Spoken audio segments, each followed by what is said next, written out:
Vous dites sang de tel, alors bien que vous n'avez même pas sollicité ce tel dont vous invoquez le sang, vous voyez que vous ne rendez pas à César ce qui est à César. Et au vaudou, ce qui est au vaudou, vous ne lui rendez pas ça. Eh bien, mesdames, messieurs, bonjour. Il y a un fait récurrent que je note dans les pratiques et dans les comportements des citoyens, des compatriotes béninois, et qui font d'eux ou de beaucoup parmi eux des personnes modernes le jour et traditionnelles la nuit. C'est-à-dire que ils évoluent dans une sorte d'ingratitude et d'hypocrisie qui ne disent pas toujours son nom. Quelle est cette pratique ou quelles sont ces pratiques? Voyez-vous, nombreux parmi nous, béninois, tout grade confondu, toute fonction confondue, toute identité mise ensemble, nombreux sont-ils à courir vers le vaudou en cachette, souvent la nuit, à s'entendre, à contractualiser, à solliciter du vaudou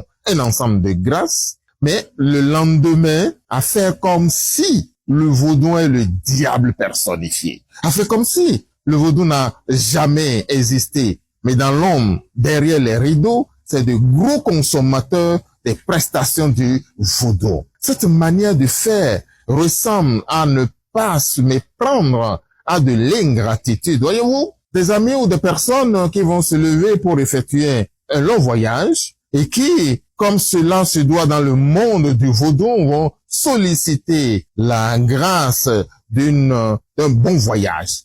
Ils sont sollicités, ces grâces sont sollicitées, ces vaudous sont sollicités et sur le chemin arrive un accident. Par exemple, les touches du bois, arrive un accident et ils sortent indemnes de l'accident. La toute première des choses qu'ils évoquent, le premier mot qui arrive, c'est sang de tel. Quand vous dites sang de tel, alors bien que vous n'avez même pas sollicité ce tel dont vous invoquez le sang, vous voyez que vous ne rendez pas à César ce qui est à César. Et au vaudou, ce qui est au vaudou, vous ne lui rendez pas ça. Vous êtes en train de faire preuve d'hypocrisie ou preuve d'ingratitude. Et on peut citer ces cas-là à l'extrême. Ce que pour le moment, c'est sur quoi j'attire l'attention des uns et des autres. Ce n'est pas forcément de faire recours ou de recourir à 2, 3, plusieurs sources de spiritualité. Ce n'est pas mon propos. Mon propos, ce n'est pas non plus d'arrêter de consommer, de solliciter les vaudous. Ce n'est pas ça, puisque le vaudou, il est amour, il est tolérant, il est ouverture, il est acceptation. C'est pas ça mon problème. Mon problème,